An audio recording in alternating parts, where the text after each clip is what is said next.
mahalaga sa akin ang inyong katapatan. Amen. Good morning mga kapatid. Yun talaga ang napakahalaga sa lahat. At yun ang wala si Lucifer. Yung katapatan. Nasa kanya lahat ng kayamanan, lahat ng kagandahan, lahat ng kapangyarihan, pero hindi siya tapat. Tayo kahit tayo dukha, walang masyadong pera, hindi masyadong matalino, tapat naman tayo. Pagkat din ang sinasabi ng Diyos, yung mga kanyang tinawag at napili ay naging tapat, ang nagwagi o naging kameror. Ang mananatiling tapat hanggang wakas, ang maliligtas. For the just shall live by faith. Excuse. Kaya ginawa ng Diyos na binanal muna tayo. Ginawa niya tayong mabuti, matuwid, at banal. Kasi pag hindi niya gagawin yun, hindi tayo makakapanampalataya. For the just shall live by faith. Ang matuwid lang ang pwedeng mabuhay sa pananampalataya. Kaya ang ibinigay niyang pananampalataya sa atin, yung pananampalataya kay Kristo Jesus. Ginawa niya tayong banal, siya ang gumawa eh. Inalis yung pusong bato, itinuwid yung espiritu natin, renewed tayo, binigyan tayo ng isang bagong pagkatao para mabuhay sa pananampalataya. For the just shall live by faith. Hindi tayo nabubuhay sa naririnig natin, nakikita, nararamdaman. Nabubuhay tayo sa salita ng Diyos. Sabi niya sa 2 Corinthians 5:7. Ganito sabi. Sapagkat nagsisilakan kami sa pamamagitan ng pananampalataya. Hindi sa pamamagitan ng paningin. Kasi tayong mga tao, yung 5 senses natin, naririnig natin, nakikita natin, nararamdaman natin. Ang mundo, napakasama eh. Pag nandito ka sa mundo, halos lahat ng maririnig mo, makikita mo, mararamdaman mo, masama. Ngayon, hindi tayo mabubuhay sa rules of the earth or rules ng laman o ng sanlibutan. It is the rule of God by faith. Kaya you don't see evil, you don't hear evil. You will accept all things. Anything goes. Anything goes ang buhay natin. Nagkamali tayo, hindi tayo nagkamali. Napariwara tayo, hindi tayo napariwara. Natanga tayo, natalino tayo. It doesn't matter anymore. You have that faith. Faithfulness. Yung pananampalataya natin, mayroong faithfulness, pagiging matapat. Kasi yung pananampalataya, ang walang katapatan. Si Satanas, si Lucifer, sumampalataya ang mga anghel, pero hindi sila tapat. So, ang hinahanap ng Diyos na pananampalataya ay yung may katapatan. Yun ang ibinigay niya sa atin. Bakit? Nakita niya tayong tapat tayo hanggang wakas. Kaya yung mananatiling tapat hanggang wakas, yun lang ang maliligtas. Kaya checkin natin ang ating sarili. Kaya nga madalas yung sabihin nun pag mayroong bagong mananampalataya, sabi ko, pag nanampalataya ka, ang hirap ng gagawin mo. Hindi mo gagawin ang gusto mo. Ang gagawin mo yung gusto ng Diyos, kaya mo ba yan? O hindi mo makakaya na maging Diyos at tagapagligtas si Kristo, God and Lord mo siya, huwag kang mag-Kristyano. Kasi useless, hindi ka rin naman maliligtas Isusuka ka pag malahiling ka. So, tiyakin mo sa sarili mo, ikaw ba'y sumasampalataya talaga? Handa ka ba talaga magdusa, magtiis para kay Kristo? Payag ka ba na ikaw ay i-persecute? Payag ka, dudukhain ka ng mga tao, aabahin ka ng mga tao, parurusahan ka ng mga tao, payag ka ba? Si Kristo walang kasalanan, pero ginawa sa kanya yun. Si Job walang kasalanan, pero ginawa sa kanya yun. So, tayo, dahil di naman tayo may kasalanan Hindi naman tayo katulad ni Job o ng Panginoong Yesus, lagi din tayo nagkakasala Kaya sinulusyonan ng Diyos yun Espiritu Santo. Merong comforter, may tagapigil. Para makontrol natin ang sarili natin, may kukontrol sa iyo, Espiritu Santo. Tinatakan tayo ng Espiritu Santo, sabi sa Ephesians 4:30. Hanggang wag mo bigatian ng Espiritu, pagkat tinatakan kayo hanggang sa araw ng katubusan. Pagdating ng araw ng redemption, pagliligtas ng kaluluwa, may tatak ang maliligtas sa Espiritu Santo. Yun ang tatak. Ngayon, para malaman mo na yung tatak na ibinigay sa Holy Spirit, kailangan mayroong manifestation, holiness. Makita sa iyo ang pamumuhay sa kabanalan, tapos mayroong initial na makikita sa iyo, mayroong kang gift of tongues. Tapos makikita na sa iyo yung kaloob ng Espiritu Santo magdi-develop. Yung pag-ibig, kabanalan, kapayapaan, pananampalataya, mabuting loob, kababaan, self-control, pagtitiis, pagtitiyaga, makikita na sa pamumuhay mo yun. Pero kailangan mo desisyonan yun. Kasi hindi mahihinog ang bunga kung hindi ka magdidesisyon. Kasi bunga yun kailangan mahinog. Kasi ang bunga pwedeng malaglag Halimbawa, may bunga ng mangga. Makikita mo yun, yung bunga ng mangga, ang daming bulaklak. Lalo na pag yung season na nga, puro bulaklak. Pag makikita mo yung mga bulaklak na yun, maraming malalaglag doon. Pero yung hindi nalaglag, makakakita ka ng cute na mangga. Pag maliliit ang cute Pag lumaki na, hindi na cute. Makikita mo yung mangga, di ba ang cute, ang liliit. Ngayon, kailangan huwag malaglag yun. Huwag mabulok o kainin ng ibon. So, yun ay kailangan madiligan ng pananampalataya. Kaya sabi sa 2 Peter, idagdag ninyo sa inyong pananampalataya ang kagalingan, karunungan, kaalaman, sapagkat kung meron kayo nito, hindi kayo pababayaang tamad sa pananampalataya kay Kristo. Lagi tayong sumasampalataya. Hindi ka nagsasawa, hindi ka tinatamad. Parang yung parang yung sa merong peace, kasalan sa Canaan. Sabi nung administrator doon, marami na akong napuntahang kasalan, pero iba napansin ko dito Kasi kapag languna ang mga tao, kapag yung may tama na mga tao, ang ibinibigay na alak, pangit na, hindi na masarap. Pero dito, hanggang sa simula, hanggang tapos na masarap So, yun ang gusto ng Diyos. Mula nung ibigin natin si Kristo, ang Diyos, yun ang unang pag-ibig natin. Huwag kang tatalikod sa unang pag-ibig.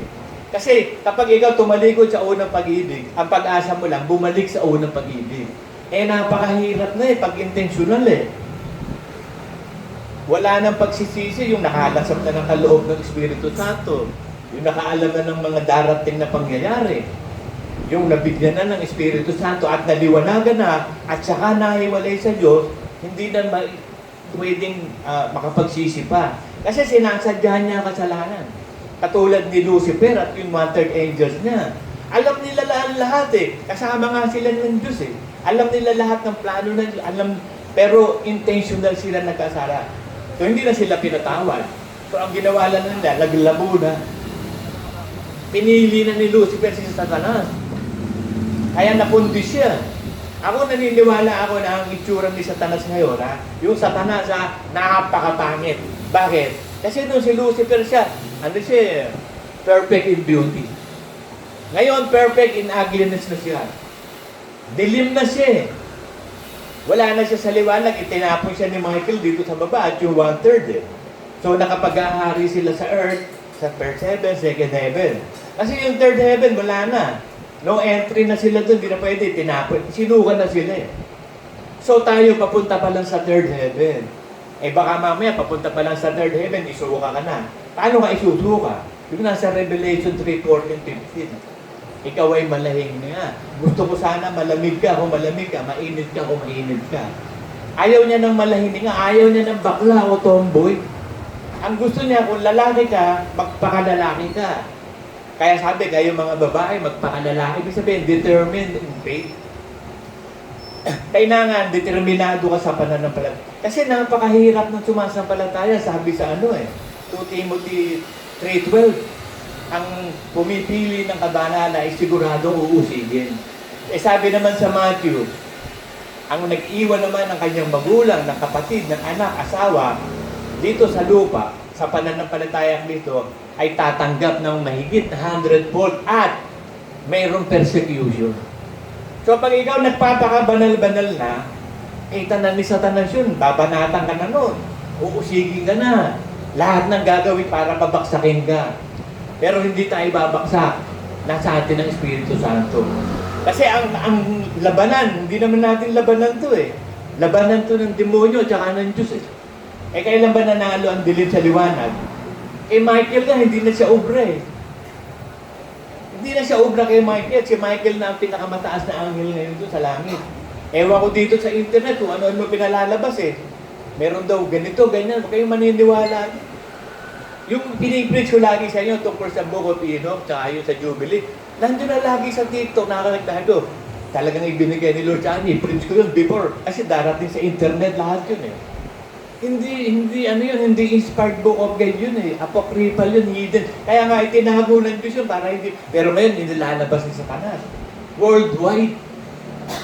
Gusto ni Satanas na hindi maniwala sa Bible, maniwala sila doon sa hidden books. Ang sasabihin nila, sulat din ng Diyos yan eh. Book of God din yan eh. Oo, book of God yan, pero it's inspired ba? In-inspired ba ng Holy? Hindi eh. Inihiwalay ng Espiritu Santo eh. Sabi sa Isaiah 34:16 eh, tinipon niya ang mga salita ng Diyos eh. Basahin niyo ang aklat ng Diyos. At kayo makaalam ng bagay doon, sapagkat lahat ng nandun, hindi na kailangan ng kasama. Hindi mo na kailangan ng Ethiopian Bible. Hindi mo kailangan ng Jubilee, ang Book of Enoch. Ang kailangan mo itong Bible na to na according to King James, ito ang Bible na author. Old King James Version, wag yung new. Kasi yung new King James Version, wala rin yun eh. Winalangya din ni Satanas yun eh. Ang ipinanatili lang ng Diyos, yung Old King James Version. Yung binigyan ng Diyos si King James, ng authority ng panahon na yun, na iyang Bible na yan, ang may autoridad, nabasahin nyo, yan ay sa Diyos, inspired yan. Kaya sinabi sa 2 Timothy 3:16, 15, 16 yun eh. Inunahan na ng Diyos eh. Tsaka yung sinabi din sa Galatians 1:8, sabi ni Pablo, kung meron sa inyong mga anghel na magtuturo ng ibang aral na iniaral namin, ang ebanghelyo nila, itakwil ninyo pag hindi itong ebanghelyong ito. Meron ngayon yung ebanghelyo ni Philip, ni Thomas, lumalabas na rin yan. Ang sasama ng sinasabi kay Kristo, may asawa daw, may anak pa. Parang si Mary Magdalene daw, nagnaalakan daw ni Kristo, blasphemous eh. Nakakadiri yung mga turo nila. Pero alam na natin, may Holy Spirit sa atin eh. Tinuturuan tayo, may anointing tayo ng Holy Spirit, may discernment na. Kaya alam mo na eh. Yung Think Minds of Solomon, nakita ko na sa internet. Nung una, binasa ko, kamote ka kumalaglag doon. Buti na lang ang Holy Spirit, laging nagbibigay ng warning sa akin. Nung binabasa ko lang, gusto ko malaman saan nanggaling yung mga sinasabi. Jubilee pala. Hindi inspired. Tinigil ko na kagad. Tigil na.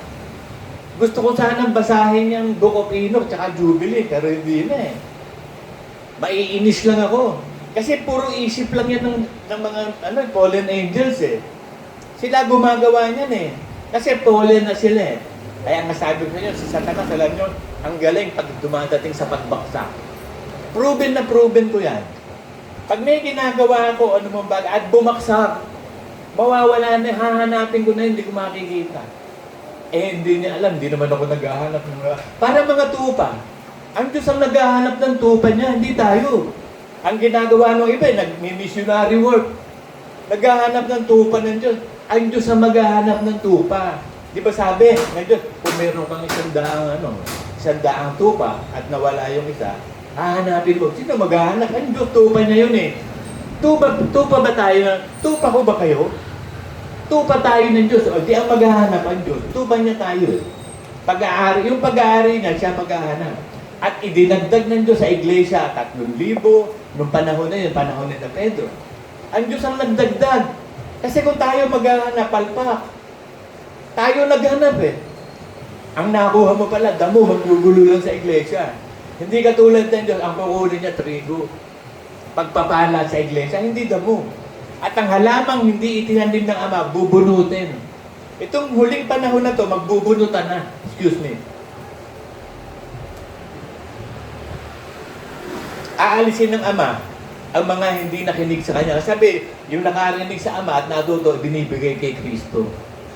At para maibigay ka kay Kristo, ibibigay ka sa loob ng iglesia. Pamumunuan nitong iglesia to ng apostles and the prophet. Ang foundation, apostles and the prophet. Yun ang itinatag na iglesia ng Ama. Kasi pag nagsasabi si Kristo, I will build my church, ang nagsasalita doon, Ama. Ang nagtatag ng iglesia, ang Ama. Kaya nga inapoy siyang puno ng iglesia. Siya ang pinakamataas sa iglesia. Siya ang hari sa iglesia, si Kristo. Ang nag-appoint doon, Ama. Pag nagsasalita si Kristo, tandaan niyo, ang nagsasalita, Ama. Kasi ang salita ng Ama, si Kristo. At ang salita ng Ama, si Kristo, ang buhay na walang hanggan. Kaya lahat ng sinasabi ng salita ng Diyos, siguradong tama yun. At kapag ikaw nabubuhay sa salita ng Diyos, banal ka. Bakit? Kasi ang kautusan ay banal, mabuti at matuwid. Eh, kalakip mo yung utos. You are with Christ. If one is in Christ, he is a new creature. Pag sinusunod mo ang Word of God, bagong nilalang ka. Ano ka, ligtas ka. Banal ka, matuwid ka at mabuti. Bakit? Kasi yung kautusan ni Kristo, yun ang banal at matuwid. O so hindi mo sinusunod, hindi ka banal. Kaya binanal tayo para makapanampalataya. Kaya tayo ginawang matuwid, ginawang mabuti ng Diyos para makapanampalataya. For the just shall live by faith. Hebrews 10, 38-39. Ang aking lingkod na matuwid, mabubuhay sa pananampalataya. Ngunit kung siya'y umurong, hindi kalulugdan ng aking kaluluwa. At tayo hindi doon sa mapapasama o mapapaliwara. Kundi sa pamamagitan ng pananampalataya, may buhay na walang hanggan. Kaya huwag mong itakwil ang biyayang binigay ng Diyos sa atin, sabi. Ang gagawin lang natin araw-araw, sumampalataya. Araw-araw kasasampalataya. Kasi sabi ng Diyos yun. Panginoon, bigay mo po sa amin ang aming kakainin sa araw-araw. So, ibig sabihin, ipakakain ng Espiritu Santo sa atin araw-araw. Alam naman, wala. Eh, ang daming sitwasyon. Matulog ka nga lang, may sasabihin ng Espiritu Santo sa iyo. Yung kumain ka lang, may sasabihin eh. So, ibig sabihin, lahat ng gagawin natin, magsasalita Espiritu Santo sa atin. Makinig ka. Kasi minsan, hinahanap natin ng Espiritu Santo, nagsasalita na eh. Minsan ako ganun eh. Naghahanap ako ng ng pakiramdam ng Espiritu Santo. And the just shall live by faith nga. Hindi ka mabubuhay sa nakikita, sa naririnig, sa nararamdaman. We will live by faith. Nandyan yun, katulad ng barko ng mga apostol. Natutulog si Kristo. Ano nangyari? Nung magkabagyo, mahangin, napupuno ng tubig yung bangka. Natakot sila. Ginising nila si Kristo. Sabi ni Kristo, ano sabi ni Kristo? Eh di ba kasama niyo ko? Minsan kasama natin ng Diyos, hindi siya gumagawa. Parang si Habakuk. Sabi ni Habakuk, kasi ano sila ng Babylonia eh. Sabi niya, Panginoon, bakit ganun ang ginagawa mo?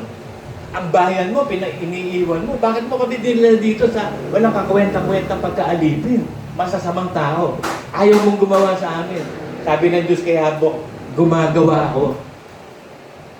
Yan ang paggawa ko, yung nakandong kayo sa ilalim ng masama. Kasi paano mo malalaman kung ikaw ay anak ng Diyos kung hindi ka ilalagay sa ilalim ng masama? Hindi mo makikita yung puti kung hindi ka ilalagay doon sa black background. Eh yung white background, lagyan mo ng puti, hindi mo makikita, parehong puti eh. Yung black background, lagyan mo ng black, hindi mo rin makikita, black. So para makita mo yung puti, ilagay mo doon sa black background. Yun ang mga unbelievers. Lahat ng bagay sa kanila masama, madumi. Isang puti lang ang makita sa'yo, masama ka na. Pero sa ating Kristiyano, hindi. Iba na tayo ngayon eh.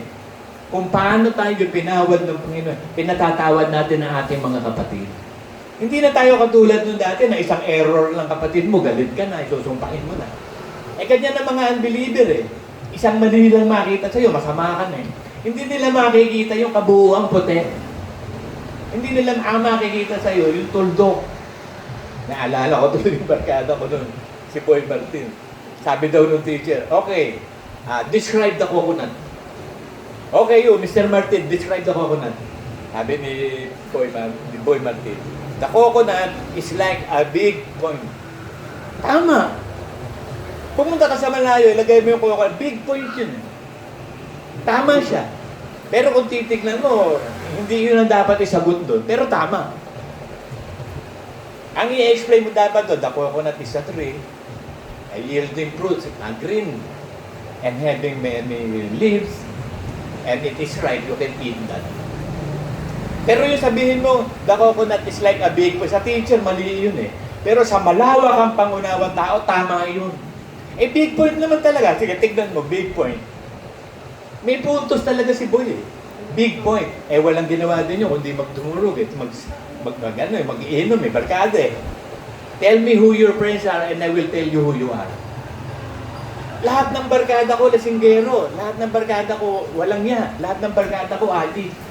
Ay ano ko? Eh di ganun din ako, siyempre. Hindi pwedeng ilalagay ka. Isa ka magandang kahoy. Tuyot na tuyot.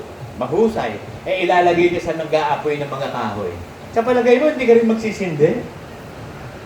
Kahit basain ka pa ng basain, ilubog ka ng 1 linggo sa tubig, sa drum, tapos isama mo doon sa nag-aapoy na kahoy, mauubos yung tubig doon hanggang sa magsindi ka rin. Kaya hinihiwalay ng Diyos yung mga cancer cells sa iglesia. Kaya sabi ng Diyos, humiwalay kayo sa kanila. Mahahawa kayo dyan. Ang isang masama, sumisira ng maraming mabuti. Isa lang yun, ha? Isa lang yun. Kaya pag mayroong isang damo sa iglesia, binubunot niya. Bakit nauubos ang iglesia, ang member? Ay, puro damo yung binubunot eh. Yung nananatili, trigo, ba't mo itatapon na trigo, may bunga? Kasi yung damo, puro bulaklak lang yun.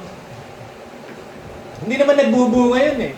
So ano hihinugin nun? Wala namang bunga. Bulaklak meron. Parang yung papayang bakla. Nakakita kayo ng papayang bakla. Lumalawit yung mga ano, bulaklak. Ang daming bulaklak. Pero walang bunga. Puro bulaklak lang. So ganun ang damo. Puro bulaklak lang, walang bunga. Pero ang trigo, makikita mo, nagiging golden. Pag nahihinig yun, nagiging gold. Kaya tayo mga trigo, ginagawa tayong gold. Para pagdating ng mananang, ang kukunin niya trigo. Ang ginagawa ngayon ng Diyos, inilalagay yung mga trigo sa kaban. Meron tayong kaban ng mga trigo. Tinitipon niya yung damo, tinitipon niya din ang mga trigo.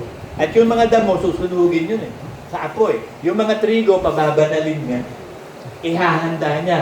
Bibigyan niya yun ng pananampalatayang tunay. Ibibigay ang Espiritu Santo, mananahang. Para na sa ganun, magawa ng Espiritu Santo ang paglilingkod, pagliligtas. Kasi Espiritu Santo ngayon ang Diyos na gumagawa. Sabi nung ng 2 Corinthians 3:17, sabi, ang Panginoon ngayon ay siyang Espiritu. At kung saan naroon ang Espiritu ng Diyos, nandun ang kalayahan. Kaya ang iglesia ang itinatag ng Diyos, libre, may kalayahan. Walang legalismo. Ang daming legalismo eh. Huwag kayong makikinig ng sound ng mga unbelievers. Eh, pumapasok lang sa tenga yun, hindi naman lumalabas sa bibig mo yun eh. O ano pa? Ang nagpapasama sa tao, yung lumalabas sa kanyang bibig kasi nanggagaling sa puso. Yung nakikita mo lang, naririnig mo, nararamdaman, wala yun. Lahat ng bagay na pumapasok sa tao, wala yun. Yung lumalabas sa iyo. Kasi mula sa puso, nandun ang masamang pag-iisip. Excuse me. Kaya nga, may error pa rin ng unbeliever eh. Magkakaunseling sila, sabi, gawin mo yan sa pamamagitan ng puso, walang isip. Hindi nila alam, nanggagaling ang masamang pag-iisip sa puso. Akala nila nakahiwala yung puso sa isip. Hindi. Kapag ang puso mo ay luma pa ang pagkatao mo, masama ka pa, madumi konsyensya mo. Lahat ng bagay sa iyo marumi. Pero pag sumasampalataya ka na at malinis ka na, lahat ng bagay sa iyo malinis. Wala nang marumi, kaya you don't see evil, you don't hear evil. You accept all things. Anything goes. Diyan ko pinalaki ang mga anak ko, anything goes. Pag magsasabi sa akin niya, kahit sino, Daddy, ganito, ganyan. Tatanungin ko lang, sa palagay mo ba yung gagawin mo, kaya mo? Oo. Sa palagay mo ba yung gagawin mo, hindi ka mamamatay? Oo, go! Hindi ka pala mamamatay, hindi ka pala pupunta sa impyerno, hindi go. Kung pumalpak man, okay lang. Palpak eh. Ano magagawa mo? Pumalpak. Eh, nagkamali eh. Ganun talaga ang buhay. May mga error tayo. At sa pamamagitan ng lahat ng error natin, natututo tayo. Paano mo maihiwala yung decolor sa puti? Kung hindi makakaroon muna ng decolor. Ganun tayo, puti na rin tayo eh. Pero nadudumihan pa paa natin, nasa mundo pa tayo eh. Sabi ni Kristo, yung nalinis na, malinis na. Pero yung paa, nadudumihan yun. Maglinisan kayo ng paa. Nasa mundo ka pa eh. May alikabok pa dito eh. Kahit nakasapatos ka, maaalikabukan yung sapatos mo. Nasa mundo ka pa eh. Ang gagawin na Diyos, aalisin na tayo sa mundong ito para hindi na tayo mahawahan ng masama. Gagawin na tayong busilak at pure na banal. Para na sa ganun, pag inilagay tayo sa New Jerusalem, may bahay tayo, lahat ng nandun busilak, anak ng Diyos lahat yun. Walang damo doon, walang anak ng demonyo doon, walang abominable doon. Lahat doon, holy na doon. Kasi ang gusto ng Ama, holiness. He is holy. Meron din seraphim nga, walang silang sinabi kundi holy, holy, holy, holy, holy. Wala silang ginawang ganda yung magsalita sa langit na holy, holy, holy. Yung opamine, yun ang mga mata, yun ang hindi ko malamang anghel eh. Anong klaseng anghel yun? Sa langit, pagpunta natin, makikita natin yung opamine. Ano yun? Yung mga circle na parang gulong, pero sa gulong niya, ang daming mata. Kapag lumalakad yung trono, kasamang lumalakad yun. Ewan natin yun. Yun ang mga mystical things on the Bible na sa langit pa natin malalaman. Meron nagtuturo, sa pantahan din ng isip na yun. Hindi naman ini-explain sa Bible yun. Katulad ng mga Nephilim, hanggang Genesis 6:4 lang yun 4:6 Tapos na, hindi na binigyan ng attention ng Diyos ang Nephilim. Pero sa Book of Enoch, nandun daw ang kompletong istorya. Kaso hindi inspired yun Ba't mo babasahin? Dito lang tayo sa Bible, Isaiah 34:16. Yung nabasahin natin.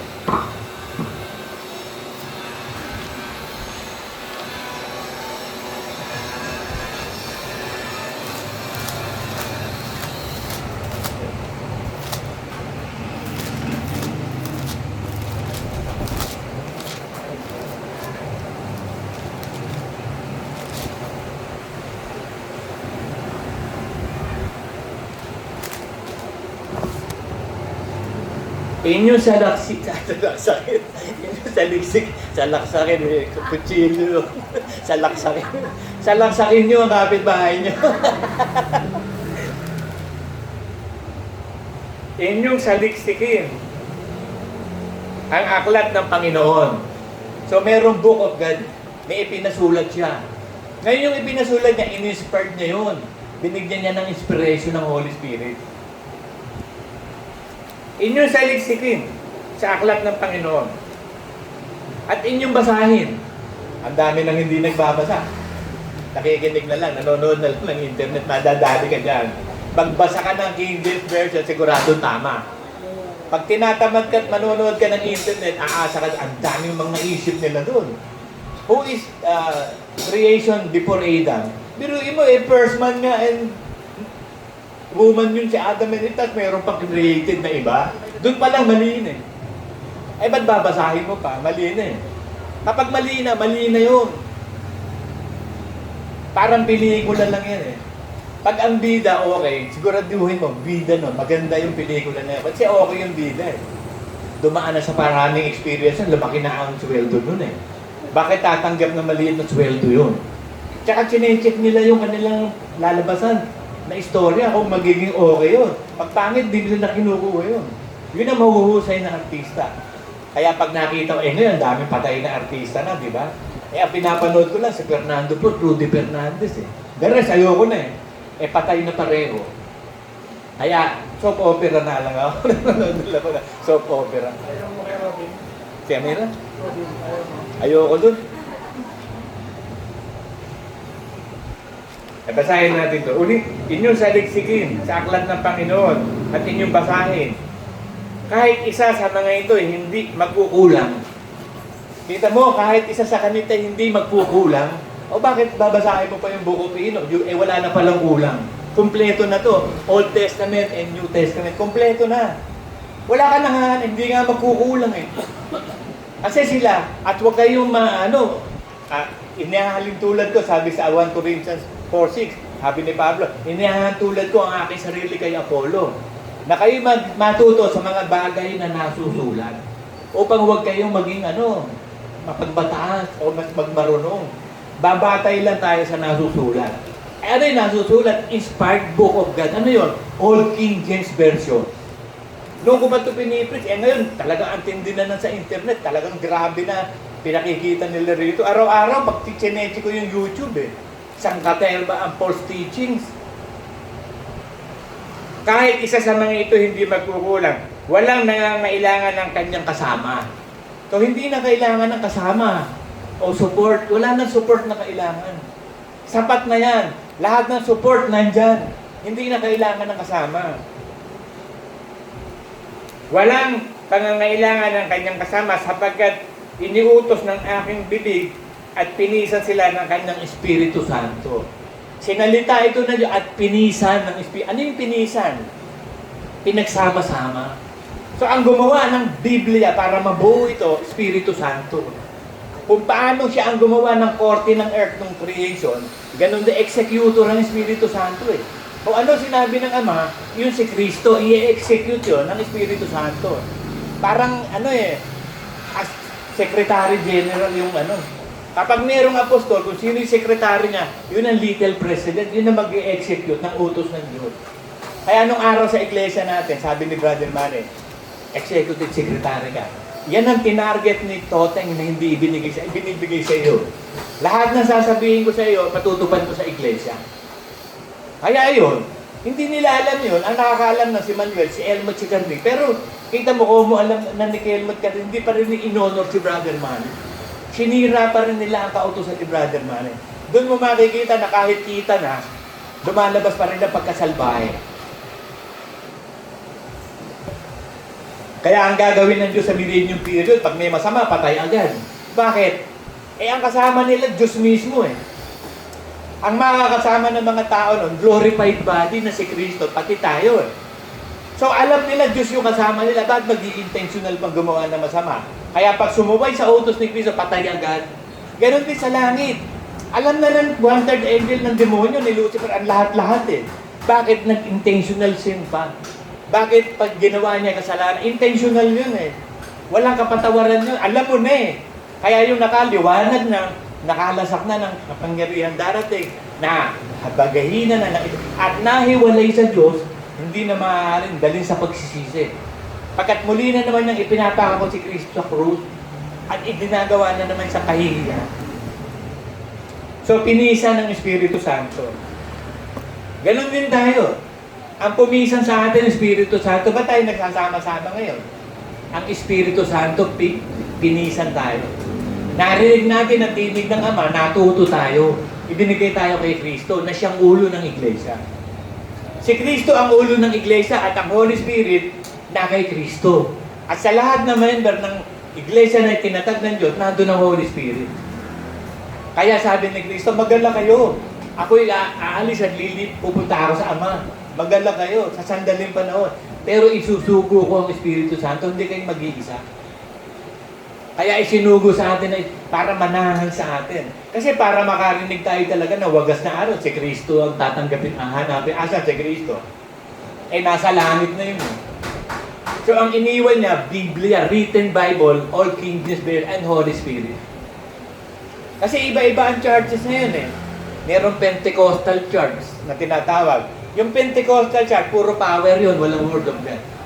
Meron namang evangelical church, wala namang power, puro word of God. Yung evangelical, yan yung mga Baptist. Ngayon yung mga Pentecostal, yung naglalabasan sa TV na nililiis, nagbabaksakan, ba't kailangan mo patumbahin yun?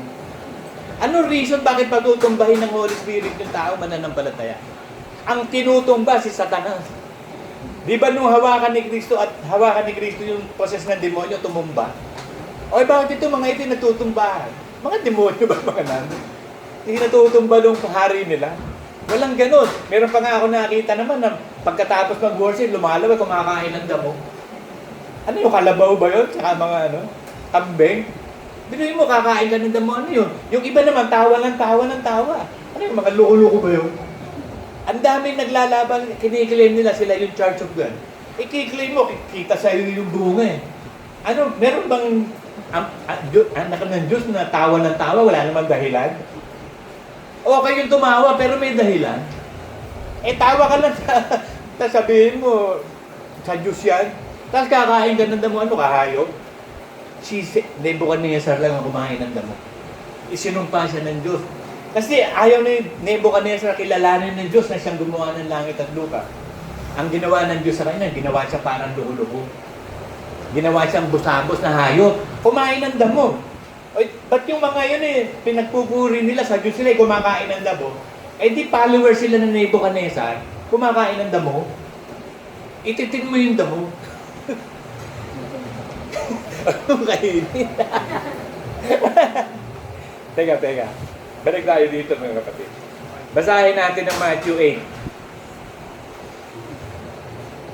Matthew 8, 7 to 11.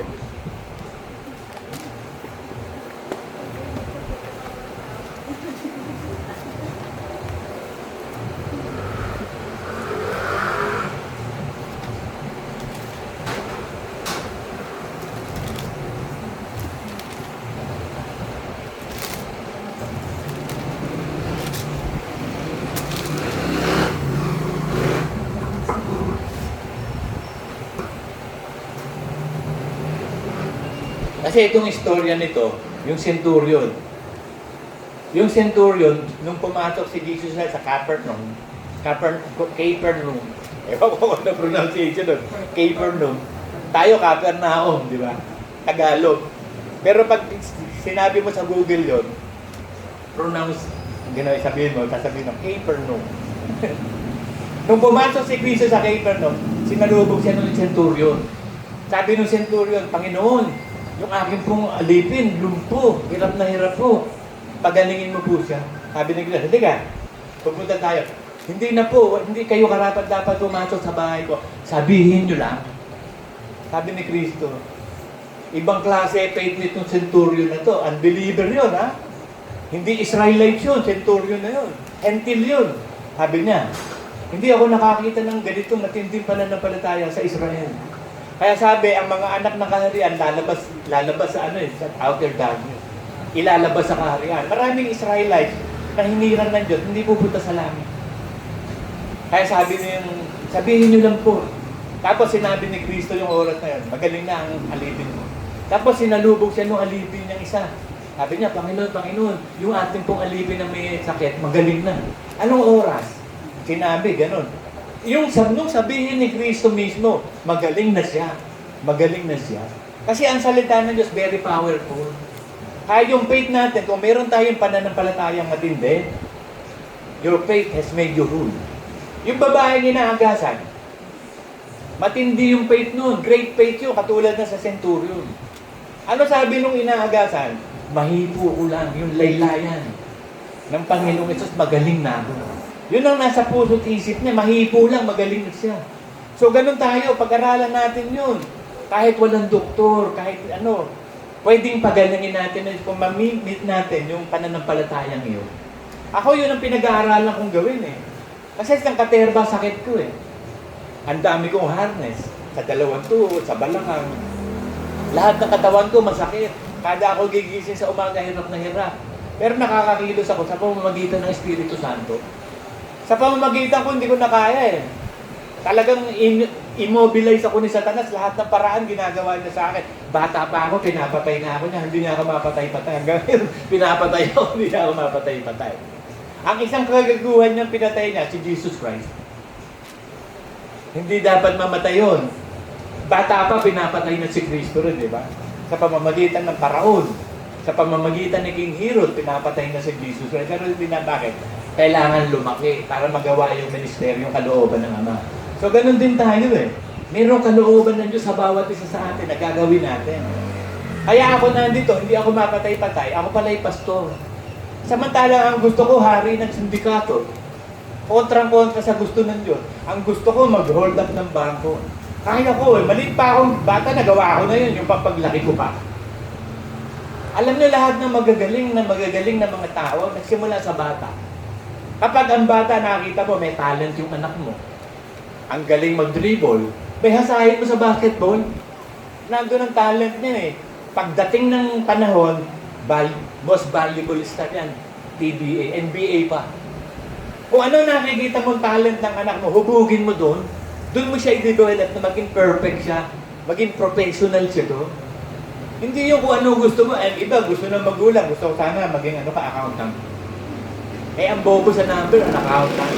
Gusto ko maging engineer, ang tanga sa science, engineer. Gusto ko journalist ka, bubulul-bulul magsalita.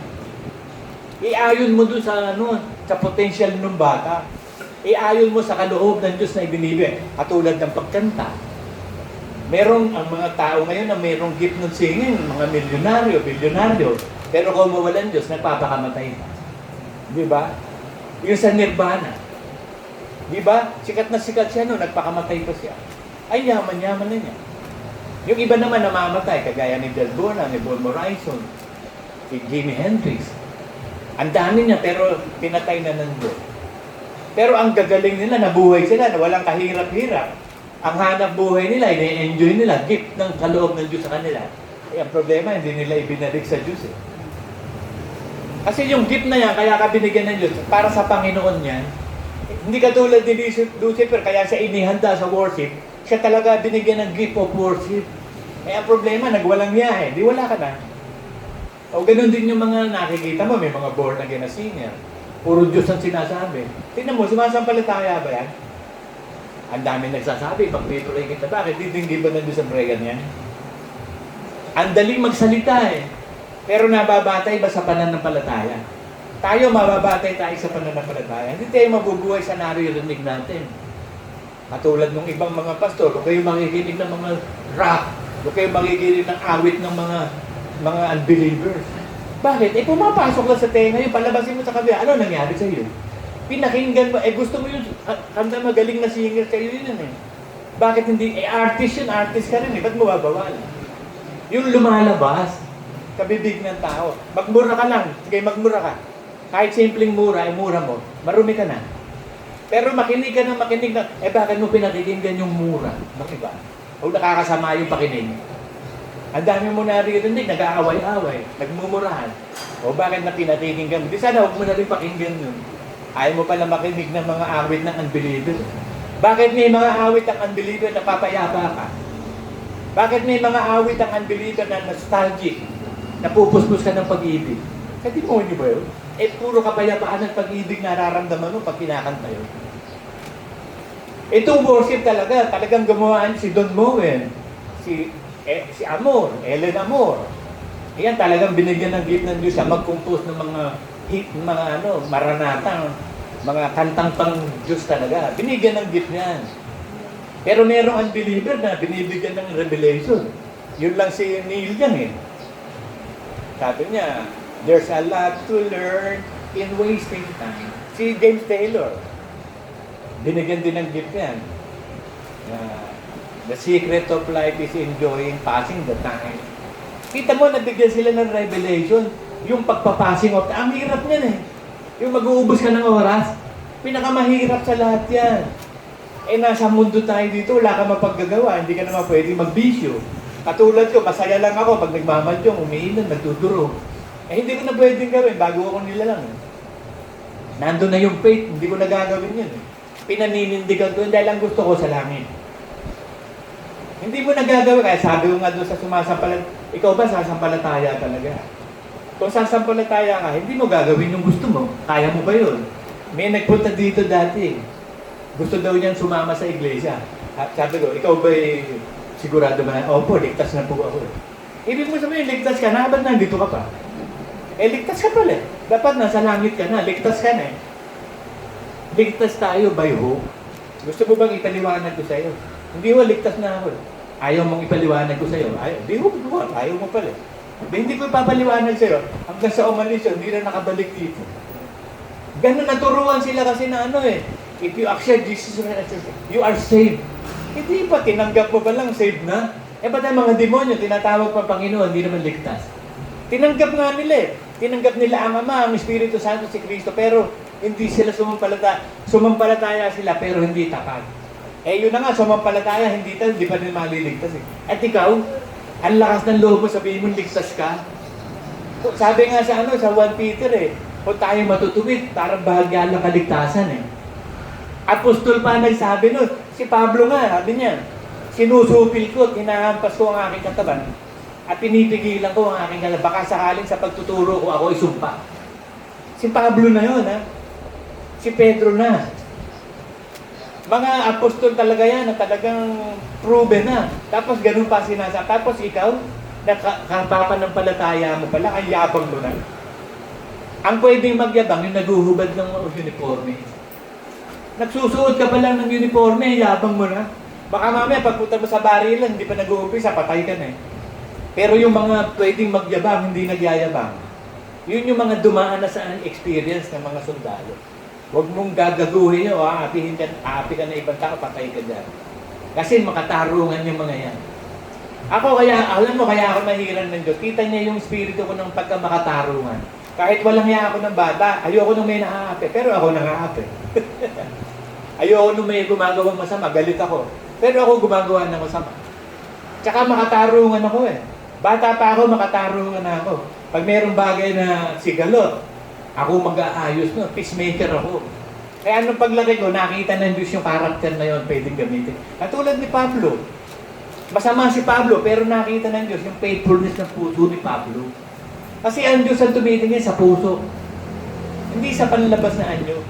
Kaya nung humirang siya ng hari, dahil hindi na hari si Saul eh. Sabi niya kay Samuel, pumunta ka dun sa bahay ni Jesse. Ni Aaron ako ituturo sa iyo na magiging hari ng Israel. At punta siya, tinanong niya si Jesse. Sabi niya, Panginoon, sino dito? Wala. Sabi niya, meron ka pa bang anak? Oo, meron nandun sa labas, shepherd. Eh, shepherd, pinakamababang trabaho yun. Mag-alaga ka ng tupa. Pero ibinigay ng Diyos na unang sumamba yung mga cast out nung ipanganak si Kristo. Mahal ng Diyos yung mga cast out. Pag ikaw inaapi, cast out, matuwa ka. Ang daming pagpapala sa iyo. Kasi nung araw, ako yung hunter, ngayon hunted na ako. Nung araw, ako yung bully, ngayon binubully na ako. Pero pag pumayag ka, pagpapala, sabi ng Bible eh. Makapupong higit ang tatanggapin nyo na mayroong persecution. So pag may persecution nagaganap sa inyo, matuwa kayo. May pagpapalang darating sa inyo. Hindi nyo mabubuisit ka o gaganti ka. Ang sabi ng Diyos, sa akin na paghihiganti, ako maghihiganti. Huwag. Huwag ka maghihiganti, ako maghihiganti dyan. Dahil pag ang Diyos ang naghihiganti, nako, napakasama ang magaganap sa tao. Nangyari na sa akin yan. Dito, nang umapis sa akin, grabe kong pag-aapi ginawa. Nang banatan sila ng Diyos, talagang durog-durog ang kabuhayan nila, pati pawin nila, durog-durog lahat. Kasi hindi mo pwedeng do not touch the anointed of the Lord. Si Brother Manny, lahat ng tumulig sa kay Brother Manny, talagang binanatan ng Diyos. Kasi pag you are touching the anointed of God, ang tinatouch mo, Diyos mismo. Ang Diyos ang nagdala dyan, siya nagsugo eh. Kaya pag tinanggap mo naman ang sugo, hindi titignan ng Diyos kung ano ka, tinan mo si Rahab. Prostitute yun. Pero ang tinignan doon ng Diyos, pinoroteksyonan niya ang sugo niya. At alam niyo ba, doon sa Matthew 1:5-6, naging daanan ng lahi ni Kristo si Rahab. Kasi si Judah, may anak yan eh. Si Pares. Ngayon kay Pares, nanganak yan. Tapos ang naging asawa ni Solomon, si Rahab. Ang naging anak nila, si Boaz. Si Boaz, o Boaz kung sa Tagalog, Bus. Ang naging asawa niya si Ruth na Moabites. Kita mo, hindi napapasa sa tao yung pinanggalingan ni Kristo eh. Si Rahab, prostitute, tapos Moabites, hindi Israel si Ruth. Pero yun ang plano ng Diyos eh. Doon padadaanin ang lahi ni Kristo. Naipanganak doon si Bus, si Jesse. Ipinanganak naman kay Jesse si David. At si David, hanggang kay Joseph na. Yun ang lahi ni Kristo. To the 14th generation. Kaya yung mga outcast, ako madalas kong ituro sa inyo, yung kinakain nyo, yung itinatapon mo, yun ang mahalaga. Alam nyo kasi ang sustansya nasa butot balat. Nasa butot balat. Kaya kayo pagkakain ng ubas, kainin nyo yung butot balat. Yung iba, hindi kinakain ng buto, tinatanggalan pa ng balat. Ang kinakain niya sa ubas, wala, katas lang. Nandun lang lahat ng sustansya, yung sardinas, yung salmon, yung mackerel, nandun sa spinal cord nila, tsaka yung maliliit na mga ugat-ugat doon na nandun ang sustansya. Sa saging, yung mga strip na nandun ang sustansya. Sa pakwan, yung puti ng pakwan, nandun ang matinding sustansya. Ang ginagawa natin kasi, kakainin lang yung pula. Tapos inaalis mo pa yung buto, ay nandun din ang sustansya. Yung itinatapon mong buto at saka yung puti ng pakwan, nandun ang sustansya. Yung itinatapon mo sa saging, sa sardin, nandun ang sustansya. Kaya kita mo tayong lahat dito, pinagpala. Bakit? Cash out ako eh, tinapon ako. Ilang beses akong itinapon? 2 beses. Unang inagtapon sa akin si Pastor Phil. Sabi ni Brother Manny, doon ka sa School of Christ. For the meantime, si Toting muna, pastor mo. Okay, Toting ako.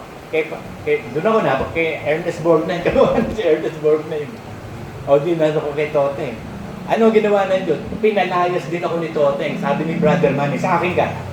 Nung araw kasi hindi pa ako handa. Ngayon handa na ako. Sa akin ka na. Huwag niya sa kinuha na si Brother Manny.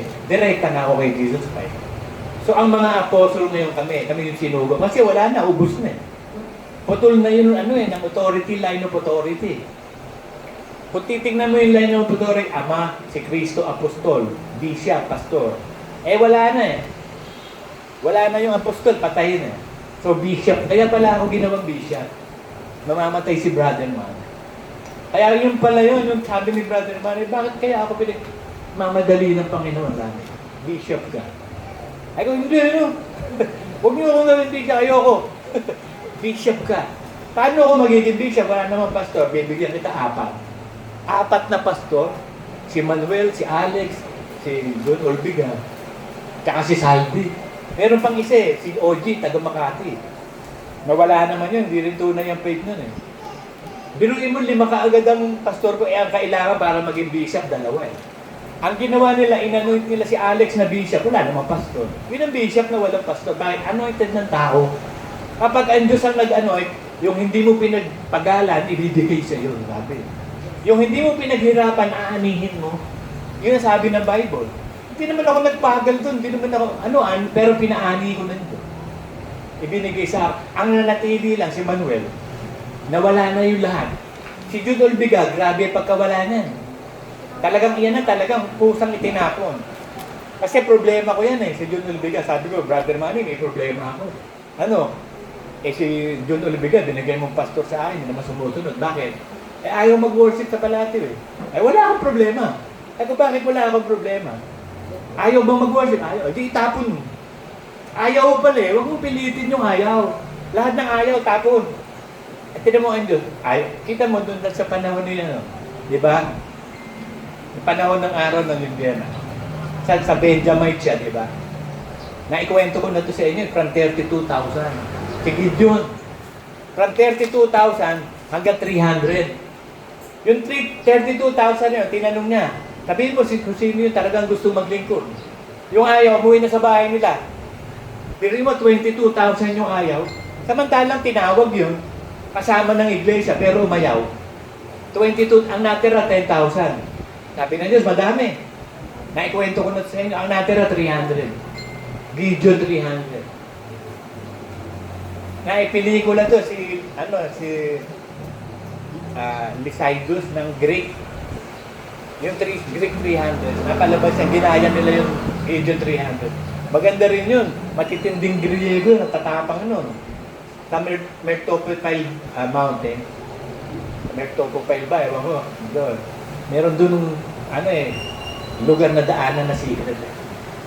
Doon sila nakipaglaban. 300 lang sila, ang kalaban nila 100,000. Ang dami nila napatay, pero napatay din sila lahat. Pero 300 to 100,000, pero yung labanan yun. Sa Diyos nga, isang anghel, 185,000 patay.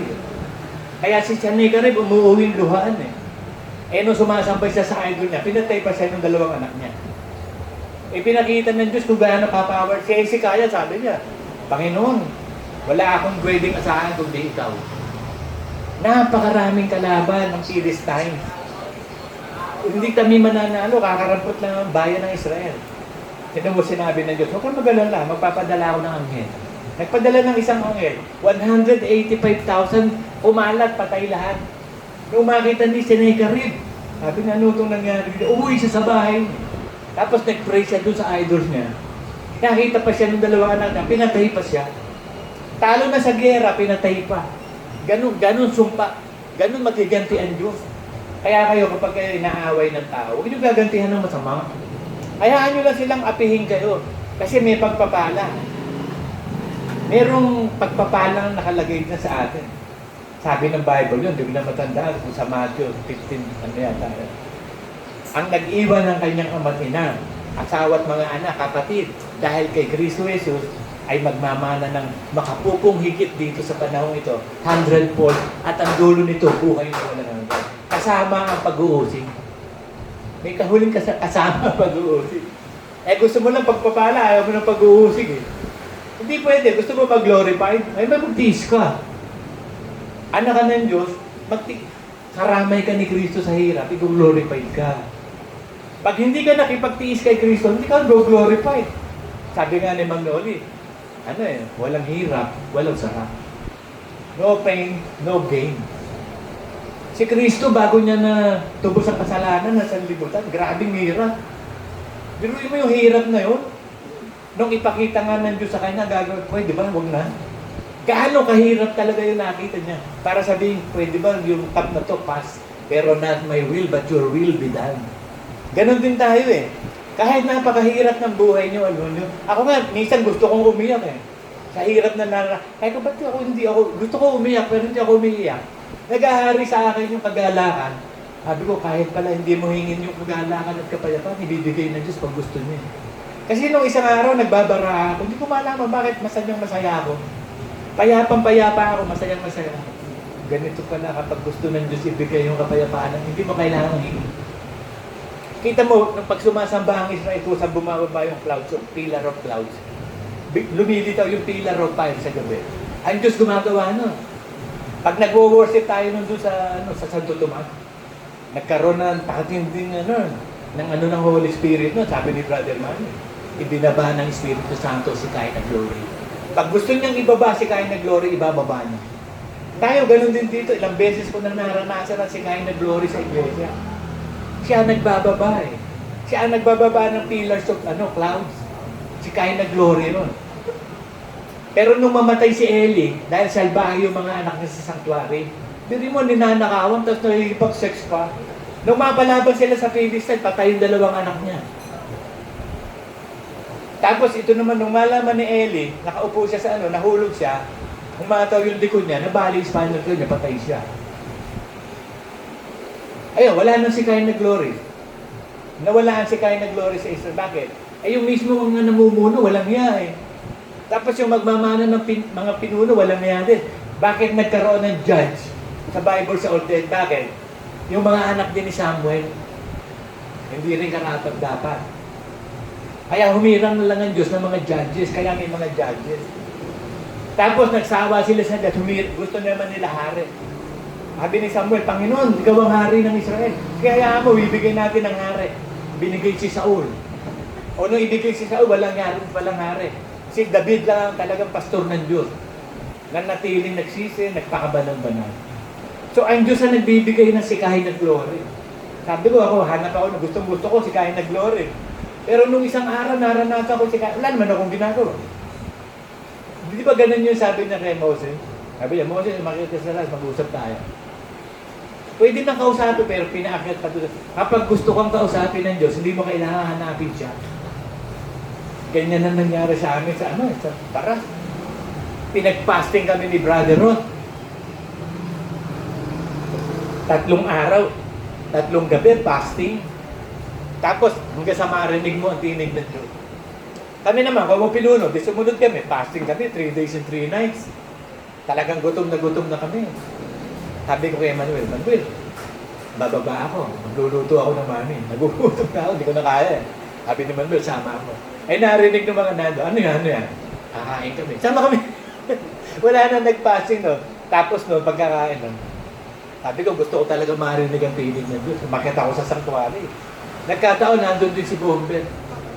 Umakyat kami dalawa nandun. Si Bombet, panayang iyak. Sabi ko, ba't ako hindi umiiyak? Ito, iyak na iyak. Lord, didingdi ko nga ang tinig mo, magsalita ka nga. Sige, iintayin ko. Gusto ko marinig tinig mo.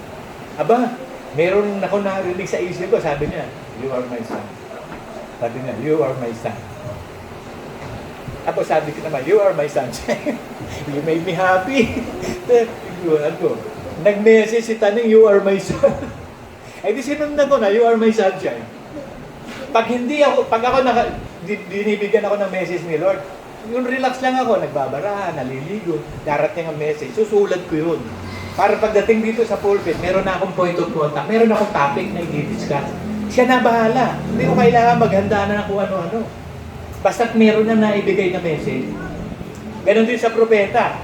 Pag nabigyan kayo ng message ng Diyos ng propeta, para hindi mo makalimutan, isulat mo.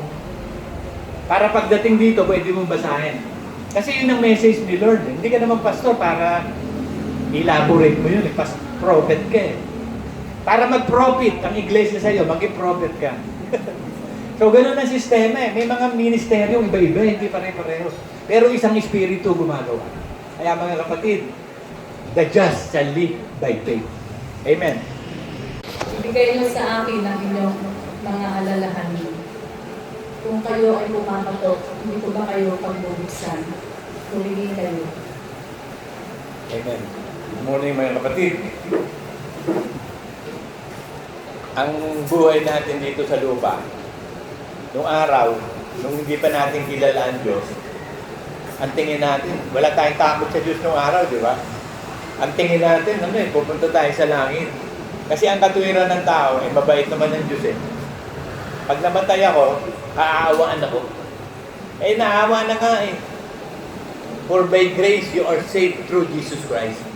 Naawa na nga ang Diyos, kaya ibinigay na niya yung kanyang anak para iligtas tayo. Wala lang ibang awa, kundi si Kristo lang. Ang kaisipan kasi ng tao, mabait naman ng Diyos eh. Hindi naman siya pumapatay eh. Ganon din ang kaisipan ko noon, kahit nung naging Kristiyano ako, ang kaisipan ko pa rin, hindi pumapatay ang Diyos. Dahil mabait nga eh. Pero nung mabasa ko yung Deuteronomy 32:39, siya'y bumubuhay, siya'y pumapatay, siya'y sumusugat, siya nagpapagaling ng sugat. So pumapatay pala talaga ang Diyos. Pero pinipili niya, ang papatayin niya ayon sa kanyang kagandahan loob. Katulad nung araw, pinatay niya lahat ng mga Nephilim.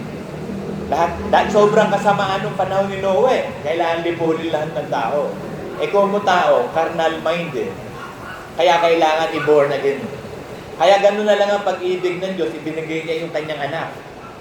Upang ang sino mang sumampalataya kay Kristo ay hindi mapahama, kundi magkaroon ng buhay na walang hanggan. So, yun ang awa. So, alamin ngayon natin. Kailangan kung natatakot tayo sa Diyos, alamin natin kung paano tayo makakalusot. Kasi nakakatakot, sabi ng Diyos eh. Huwag kayong matakot dun sa pumapatay ng katawan na hindi makakapugsa ng kaluluwa. Kundi ang katakutan ninyo ay yung may kapangyarihan pumatay ng kaluluwa at katawan sa impyerno. Kasi ang pumapatay ng katawan si Satanas eh. Huwag daw tayong matakot yan kay Satanas kahit patayin ka. Pag pinahintulutan ng Diyos mamatay ka, sigurado naman sa langit ka. Kasi may plano ang Diyos. Sabi sa Isaiah 57:1, meron matuwid na namamatay eh. Dahil meron darating na kasakunaan sa buhay niya, kailangan siya mamatay. So alam ng Diyos yun. Pag merong namatay, kalooban na ng Diyos yun. Sabi sa Matthew 10:29, na walang babaksak na ibon sa lupa malibang loobin ng Ama. At walang buhok sa atin bubon kung hindi loobin ng Ama. Yung ibon nga isang beles na, isang pera ang halaga. Napakamura nga nun, walang kakwenta-kwentang bagay, mahalaga sa Diyos. Tayo pa kaya, nanilikha ayon sa image of God. We are being created to the image of God. Kasi ang plano ng Ama, magkaroon siya ng maraming anak. At ang paraan niya lang, gumawa siya ng tao sa pamamagitan ng alikabok, hiningahan niya ng buhay, ng espiritu ng buhay. At ang tayo naging buhay na kaluluwa. So lahat ng bagay na may buhay, nasa kamay ng Diyos yun, sabi sa Ecclesiastes 10:12. Ang lahat ng buhay ay nasa kamay ng Diyos at ang lahat ng hiningan ng tao. So kapag nagdesisyon ng Diyos, kung sino mamamatay, mamamatay. Kung sino ang hindi mamamatay, hindi mamamatay. Kaya ang pananampalataya natin, mga kapatid, na magpakabanal-banal tayo para hindi tayo mamatay. Kasi si Jesus Christ nga, kaya lang namatay si Jesus Christ, yung nandun na yung lahat ng kasalanan sa katawan niya. Pero kailangan i-give up niya yung kanyang kamatayan. Kaya sabi niya, into your hands, Father, I commend my spirit. Ibinigay niya yung buhay niya sa Ama, sa buong sanlibutan, para tayo maligtas. Ngayon, ligtas na tayo. Inalis na tayo sa kadiliman. So, nasa liwanag na tayo ngayon. Ibig sabihin, makakalakad ka ng maayos. Makikita mo na dadaanan mo. Kasi, nasa liwanag na eh. Nung araw, nasa dilim tayo eh. Hindi natin alam. Balon pala yung lalakaran natin. Hindi natin alam. Pero ngayon, pag kita mo na yung balon eh. Kita mo na yung pamunoy. Kita mo na yung mga pwede kang mamatay sa paglalakad mo. Kasi anak na tayo ng kaliwanagan. So, there is no more condemnation to those who are in Christ to who walk not after the flesh but after the Spirit. Wala na daw hatol doon sa mga Kristiyano na kay Kristo Jesus na lumalakad sa Espiritu, hindi sa laman. Hindi yung unang pagkatao mo. Kasi ang unang pagkatao natin, laman eh. Flesh is flesh eh. Ano yung pangalawang pagkatao na natin? We are born again in the Spirit. Ama na natin ng Diyos. Nung araw, tayo eh? Ang ama natin si Satanas eh. Anak tayo ng perdition. We are the sons of perdition. Anak tayo ng pagsuway. Ang nature natin ay masama. Kaya kailangan gumawa ang Diyos ng paraan para mailigtas tayo. At ang paraan niyan ay si Kristo lang. Kailangan ng salita ay maging katawan. Upang sa ganon, pag naging tao na yung salita, magagawa na ng tao yun ang pagkuha ng lahat ng kasalanan sa libutan at binayaran ng Panginoong Hesus ng kanyang buhay, ng kanyang dugo. So maliwanag na ligtas na tayo. It is by grace, awa ng Diyos yun. Hindi natin ginawa yun. Ginawa ng Diyos yun dahil mahal niya tayo. At nakita ng Diyos sa pasimula pa lang, hindi pa nililika ang langit at sino yung mga anak niya. Kaya nung makita na yung mga anak niya, pinili na niya. Tapos sa takdang oras, tinawag niya. At nung tawagin naman niya, doon makikita kung sino yung mga tunay, pinili naman niya. At yung mga pinili naman niya, yung siguradong pupunta sa langit, ginawa niyang matapat. Ang Diyos ang lahat gumawa nito. Wala tayong ginawa. Ang ginawa lang natin, sumampalataya tayo. At yung pananampalataya yun, keep the faith. Kaya sabi ni Pablo, I have fought a good fight of faith. I have kept the faith. Nakipagbaka ako ng mabuting pakikipagbaka ng pananampalataya. Natapos ko na ang aking tungkulin. Natapos ko na yung aking landasin. Kasi si Pablo naman, banal na banal, natatakot pa talaga sa Diyos eh. Sabi niya sa 1 Corinthians 9:27, ang katawan ko ay aking hinahampas at sinusupil, baka sa aking pananaral, ako yung matakwil. So, yung fear of the Lord, napakahalaga niyan. Kasi yung fear of the Lord, yun ang buong katungkulan ng tao. Basahin natin, ha? Sa Ecclesiastes 12:30.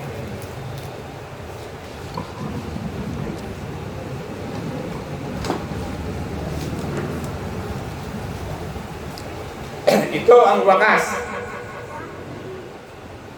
ng lahat ng mga bagay. Ikaw ay matakot sa Diyos at sundin mo ang lahat ng kanyang mga utos sapagkat ito ang buong katungkulan ng tao. So, nung tayo likhain ng Diyos, may kasama ng responsibility pa sa kanila. At yung responsibility na yon, nakita ng Diyos yun sa atin. Matatakot ka sa Diyos, susundin mo lahat ng utos ng Diyos. Ito yung buong katungkulan ng tao. Kaya tayo narito sa lupa, kaya binubuhay pa tayo, para ganapin natin yung Ecclesiastes 12:13. Matakot sa Diyos, ganapin ang lahat ng... Ito yung buong responsibility ng tao.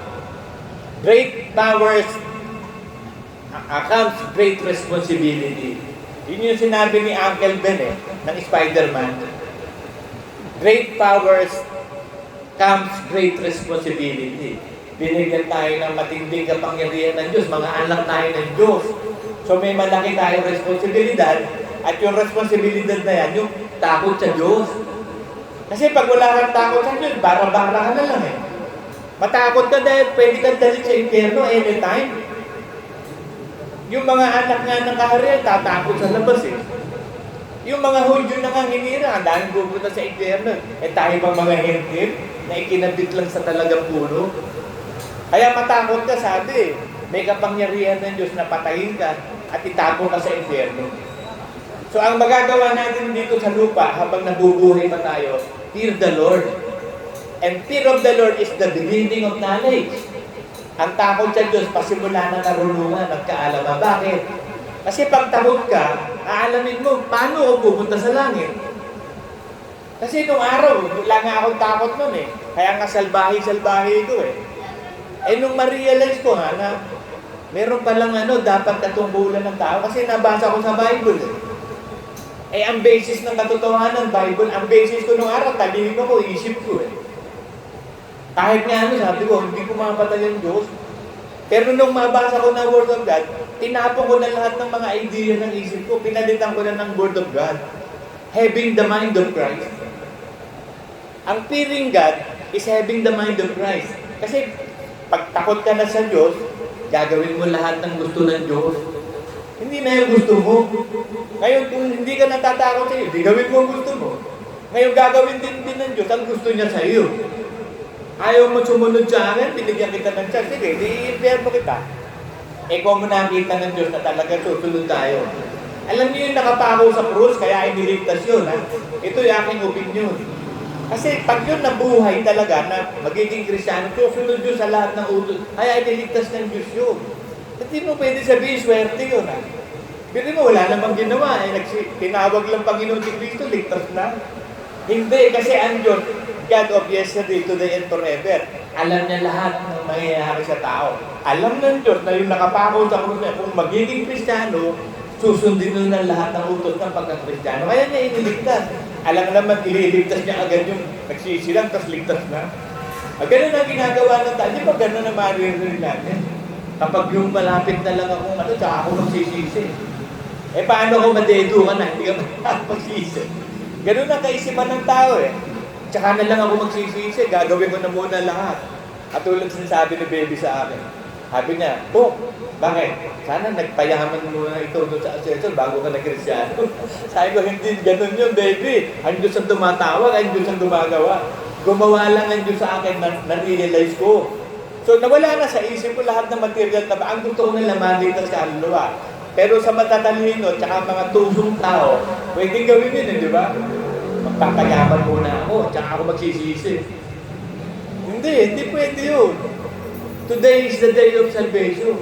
Kaya nga mapahalan tayo, tinawag tayo maaga, malaki paghahanda Masasanay tayo sumunod sa Diyos.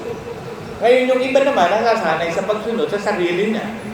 Katulad ni Lucifer. Nung una, sanay na sumunod sa Ama yun sa Diyos Kasi archangel siya Pero dumating na yung time na gusto na niya maging katulad ng Diyos, ang sinunod niya, yung isip na niya, yung sarili na niya. Naging hari na siya ng sarili niya. Tingin niya, kaya niya Yun ang kahangalan niya yung sobrang talino, nagiging hangal. Full of wisdom, full of foolishness ang nangyari sa kanya. Tayo hindi, mga anak tayo ng kaliwanagan. Nung araw, anak tayo ng Diablo, ngayon anak tayo ng Diyos. Huwag mo kalilimutan, anak ka na ng Diyos ngayon. Kasi sabi sa James, tumitingin tayo sa salamin, at pag-alis natin, nakakalimutan na natin kung sino tayo, kung ano tayo. So huwag mo kalilimutan, pupunta ka sa langit, anak ka ng Diyos, at ang anak ng Diyos, susunod sa lahat ng gusto ng Diyos. Kaya nga kinalugdan si Kristo, lahat ng utos ng Ama, sinunod niya. Ngayon, mga anak tayo ng Diyos, sinusunod ba natin lahat ng utos ni Kristo? Bilang panganay na kapatid, bilang Diyos, at Panginoon natin ang Panginoon Jesus. Savior and Lord, Lord and God, my God and my Lord. Yun dapat buuin mo. Kasi yung Diyos, ang Diyos lang ang nakakapagligtas. So kung ang Panginoon Jesus ang Diyos mo, gawin mo Lord, Panginoon. Kasi ang Panginoon, susunod ka sa utos. At para mawala ang takot natin, perfect love casts out fear. Ano yung perfect love? Ano yung love pagsunod sa utos ng Diyos? Ano yung perfect? Tapat ka talaga susunod sa lahat ng utos. Perfect. Kaya ibinilang tayo ng Diyos na perfect na. Kasi hindi tayo natitisod sa salita. Lahat ng utos ng Diyos, pinagsisikapan natin gawin. Ginawa tayong perfect. Kita na niya yun Kaya tayo ginawang perfect. And the Father is heaven, is perfect. You must be perfect. Ibig sabihin, mabuhay ka sa kabanalan. Kung tunay na perfect ka na nga at pinerfect ka ng Diyos, mabuhay ka na sa kabanalan. Perfect love, katulad ni Kristo.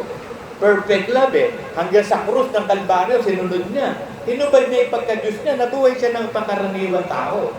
Kaya lang, ang buong kapuspusan ng Diyos na kay Kristo. Ganon din si Kristo Meron din siyang ministering angel nung nabubuhay siya sa lupa.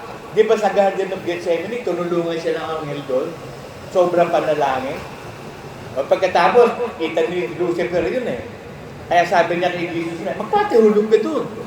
Di ba sasagitin ka na anghel, nasasaham yan Hindi papayagan na ang sakong mo magkaroon ng sugat, sasaluhin ka na anghel. Magpatiwakal ka na.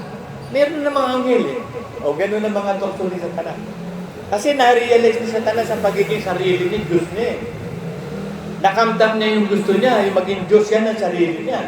Kaya alam niya ang sistema. Kaya nung makita niya yung tao sa Garden of Eden, yun din ang sistema ang ginawa niya. Yung sinistema niya ang sarili niya.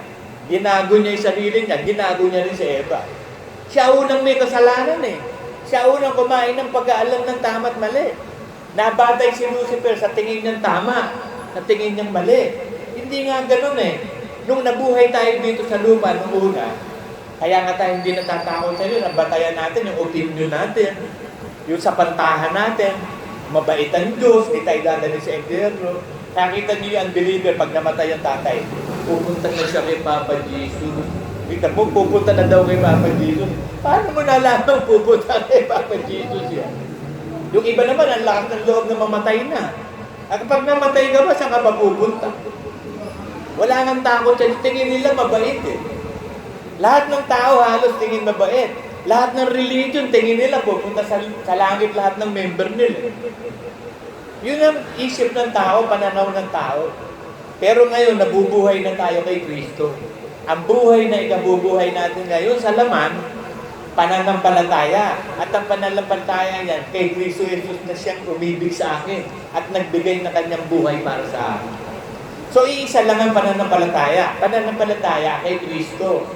So, walang ibang pananampalataya kundi faith in Jesus Christ alone. Kasi ang kapangyarihan ng Diyos para magligtas ng tao ang Ebanghelyo. Sabi sa Romans 1:16, ang Ebanghelyo, ang kapangyarihan ng Diyos makapagligtas sa tao. At sa inyong pagtitiis at pagtitiyaga, magpapatagumpayan ninyo ang inyong kaluluwa. So, hindi lang pananampalataya, kundi pagtitiis din. Philippians 1:29.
Philippians 1:29. Sapagkat sa inyo ipinagkaloob alang-alang kay Kristo Jesus, hindi lamang sumampalataya sa Kanya, kundi magtiis naman alang-alang sa Kanya. So yun ang naging kulang ni Lucifer eh. Sumasampalataya siya, tsaka yung wanted eh, pero hindi nakapagtiis. Ganon din tayo. Pag hindi ka nakapagtiis hanggang wakas, hindi ka maliligtas kahit sinabi mo pang anak ka ng Diyos. Eh yun na nga, si Lucifer na nga eh. Binibilang na anak ng Diyos, archangel po eh, napakataas ng katubulan eh. Pero hindi siya nakapagtiis eh. Bumigay siya, sinunod niya ang gusto niya. Ang pipigilan natin yung dati nating pagkatao, na hindi natin gagawin ang gusto nung dati. Ang gagawin na lang natin, yung sundin yung bagong pagkatao. Kasi yun ang ginawa ng Diyos eh. Hindi niya marirepair yung dating pagkatao natin. Basura na yan eh. Kaya ipinako sa krus para hindi na makakahilo. Binigyan tayo ng isang bagong buhay, bagong pagkatao, bagong espiritu, lahat-lahat, bagong buhay, upang itira tayo dun sa bagong Jerusalem. At ang lahat ng bagay gagawin niyang bago. Ayaw ng Diyos ng luma. Kasi yung luma, may amag yun eh. Itong earth na ito ngayon, may amag ito eh. Itong lupang to, madumi ito, marumi, hindi pwedeng panahanan ng banal. Kaya gagawa siya ng mga bagong langit at bagong lupa. At doon, yun ang mamanahin natin. Ang mababa ay magmamana ng lupa, sabi. Hindi itong lupang ito. Wawasahin ito eh. Yung bagong lupa, the New Jerusalem, gagawa ng paglalagyan. Kasi bababa na yung New Jerusalem sa bagong lupa. Kaya nga New Jerusalem yun. Yung Old Jerusalem nasa dating lupa eh. Kaya nga susunugin yung Jerusalem at yung dating lupa. Ngayon, pagbaba ng bagong Jerusalem, kailangan bumaba siya sa bagong lupa. Kasi hindi pwedeng yung bagong alak ilalagay mo sa lumang lalagyan. Hindi pwede yun. Masisira yung lagayan. Yung bagong alak ilalagay sa bagong lalagyan. So yung bagong pagkatao natin, inilagay sa atin, bagong nilalang tayo. At yung New Jerusalem bababa sa bagong lupa. So kailangan dito pa lang sa lupa para ma-maintain na natin ang bago. Mabuhay ka na sa bago. Magkaroon ka ng takot sa Diyos talaga. Matakot ka. Pwede kang dalhin sa impyerno eh. Sabi nga yung mga anak ng kaharian, itatapon sa labas eh. Oh. Mga Israel yun. Itatapon sa labas, pag tinapon ka sa labas, hindi ka napapapasukin. Pag isinuka ka ng Diyos, hindi ka nakakainin, hindi aso ang Diyos eh. Pero yung aso, pag isinuka, kakainin pa, hindi. Ikaw ay malahining nga, isusukin ta sa akin, bibig. So check yourself. Malahining ka ba? Ibig sabihin na malahining nga, on and off. Parang ang Christmas light. Excuse me, kung kailan mo lang gustong sumunod, susunod ka. Pag ayaw mo sumunod, hindi ka susunod. Pag gusto mo lang mag-iikapon nandun, mag-iikapon ka. Pag ayaw mo, hindi ka magnanakaw ka. Pag gusto mong mag-worship ng face-to-face worship, pag ayaw mo, hindi na. Kailangan magabayan tayo ng Espiritu. Lahat ng kalooban ng Diyos, gaganapin natin. Yun ang buong katungkulan ng tao. At ito ang konklusyon ng lahat ng bagay. Matakot ka sa Diyos at sundin mo ang lahat ng utos ng Diyos sapagkat ito ang buong katungkulan ng tao. So kung meron kang iniisip na katungkulan o responsibility sa lupa o sa sarili mo, yun yung matakot sa Diyos. Sundin mo lahat ng utos. Kaya pag may takot ka na sa Diyos, matututo ka ng makasunod sa lahat ng utos. Kaya the fear of the Lord is the beginning of knowledge. Knowledge from God. Karunungan, kaalaman galing sa Diyos, at iyon ay ituturo ng Espiritu Santo sa atin. Kaya sabi ng Diyos, ngayon, ang Panginoon ay siyang Espiritu. At kung saan naroon ang Espiritu ng Diyos, nandun ang kalayaan. Ang gusto ng Diyos, maging malaya tayo, sundin yung pagtitiis at pananampalataya. Doon nalulugod ang Diyos eh. Kinalulugdan niya yung nagtitiis at sumasampalataya. Katulad ni Job. Nakatagal si Job ng pagtitiis. Biruin mo, napakahirap nung, kaya ganun na lang awa ng Diyos kay Job eh. Kasi walang kasalanan, napaparutahan. Kaya binigyan ng Diyos ng kalakasan si Job, magawa niya. Eh, biruin mo, iniisip ni Job. Pag umaga, sana maggabi na. Pag naman gabi, sana mag-umaga. Gaano yun talagang gusto mo pabilisin ng araw. Pero kung mo nakita ng Diyos, talagang matuwid si Job. Kahit ibinigay niya kay Satanas. At si Satanas naman, sinamantala. Pero mo, inubos lahat ng kayamanan. Nilagyan ng sakit na hindi gumagaling din. Pinatayan lahat ng anak. Biruin mo yung kaparusahan binigay ni Satanas. Kaya ganun na lang ang awa ng Diyos kay Job. Pinagpala si Job. Dinobol niya ang pagpapala ni Job. Kasi una, meron siyang anak na 7 eh. At dagdagdag na another 7, kaya na-double. Yung lahat ng mga, yung mga guya niya, mga baka, kambing, tupa, dinoble ng Panginoon yun. Pinag-offer rin yung mga tao sa kanya ng mga ginto. Pati yung 4 niyang kaibigan na walang kakwenta-kwentang kaibigan, na nainisip at nag-uusga, pinagbigay sila. Inutusan ng Diyos eh. Kaya tayo, kapag meron persecution, meron blessing. Yun ang sabi ng Diyos eh. Ang sino man nag-iwan ng kanyang amatina, asawa at kapatid, mga magulang at mga asawa at mga anak, tatanggap ng 100 ulit dito sa lupa. At ang huli nito, buhay na walang hanggan. With persecution. Kaya pag kayo na-persecute, matuwa ka. Kasi may pagpapalang kasama yan. Sabi ng Diyos eh, baka 100 ulit eh, 100 times eh. At may kasamang pag-uusig. Kaya kapag inuusig ka, ibig sabihin pagpapalain ka ng Diyos. Welcome mo yung pag-uusig. Tignan mo si Pablo, nagpatotoo siya, sabi niya, 2 beses nga ako hinampas ng 3 bunsyan eh. Hinataw, binato, ginulpe, pero yun sa ikaluluwalhati ng Diyos upang makamit ko si Kristo. Kasi napakahirap ng pagiging tunay na Kristiyano. Tatanggapin mo ang kalupitan ng sanlibutan. Uusigin ka, wawalangyain ka, gagaguhin ka. Tatanggapin mo lahat yun na may pasasalamat at kagalakan.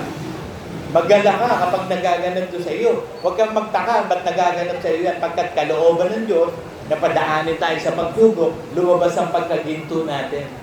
Pag lumabas ang pagkaginto natin, meron nang i-snatch yung magnanakaw bababae. May bababang magnanakaw eh. At ang nanakawin niya, yung ginto lang. At saka yung diamante. Kasi sabi ko nga sa inyo, ang diamante, ginawa ng earth yung diamante. Pag nakakita ka ng malaking diamante sa Congo, meron no sa Africa. Ibig sabihin, napakalaking carbon ang pinitpit ng earth. Through weathering, climate change, lindol, pinitpit yun at naging diamond na malaki. Kasi ang diamond, kikislap lang yun. Pag inilagay mo sa background na itim, isama mo sa puti yung diamond, hindi mo makikita kislap. Maputi yung background eh. Kaya inilagay tayo ng Diyos dito sa earth na madilim. Wilderness. Pag sinabi wilderness, gubat, napakadilim nitong earth. Lumilitaw yung pagka-diamante, pagka-gold. Bakit? Nandun sa background na itim eh. Kaya alam na alam ni Kristo yung iisnatchin niya. Pagdating nung magnanakaw, nanakawin niya yung mga gold at diamonds. Kumikislap yun, nagliliwanag saan? Sa earth. Bakit? Nasa dilim ang earth eh. Nagliliwanag lang ang diamonds kapag nasa background na black. Kaya pagbaba ng Panginoon, alam na yung dadamputin niya eh. Kaya sabi, tip in the night. Dadating ang magnanakaw. Usually kasi, ang magnanakaw sa gabi, di ba? Wala naman magnanakaw sa araw, kita eh. Sa gabi, kaya sabi, tip in the night. Pero walang day or night sa Diyos. Pag pinababa ng Ama si Kristo, kahit day or night yun, unang-una, iba-iba naman talaga ang standard time ng buong mundo. Ito ngayong araw, dahil nasisikatan ng araw, bukas, yun naman ang dilim. So, walang day and night sa Diyos eh. Pag pinababa na siya ng Panginoon, kaya sabi doon sa Bible nga, ang araw magiging dilim. Magdidilim, liliwa. Hindi mo malaman anong uri yung araw pagbaba ni Kristo eh. Gabi na araw, araw na gabi. Ganun siya pagbababa. So makikita niya ngayon yung mga kumikislap sa earth, yung mga diamante, tsaka mga gold. So ganun ang ginawa ng earth eh, sa diamante. Pinitpit ng pinitpit yung carbon, kaya yung diamante na yun, isang napakalaking, baka isang laki ng Manila City, ang isang carbon na yun, ginawang diamond. Ngayon maraming doon, diamond sa Africa. Sa Congo, nandun mararaming malalaking mga diamond. Milyon-milyon dolyares ang bayad doon. So bago samantalang sa langit, pader lang yun. Yung ating kalsada doon, pure gold. Tapos yung ating gate na papasukan ng pintuan ng made of pearls. Lahat ng bagay na mahalaga dito sa lupa, pagdating sa langit, tinatapakan lang natin yun. Kaya ano pinakamahalaga sa yun? Excuse me. Ano nakamahalaga? Ano ba pag-aari mo? Meron tayong pag-aari, yung sarili natin. Binigyan tayo ng karapatan ng Diyos na ariin mo yung sarili mo. Mabuhay ka dyan. Bahala ka sa buhay mo. Gawin mo gusto mong gawin. Ibinigay ng Diyos yun. So yung kaisa-isang buhay natin, kung mahal mo sarili mo, mapag-ingatan mo yan. Kasi may pupuntahan yung kaluluwa. Yung katawan, kahit patayin yan, babalik lang naman sa alikabok yan. Yung kaluluwa mo, saan babalik yan? Saan pupunta yan? Kaya hiningahan ng espiritu ng buhay ng Diyos. Ng Diyos tayo. Kaya merong espiritu ng tao.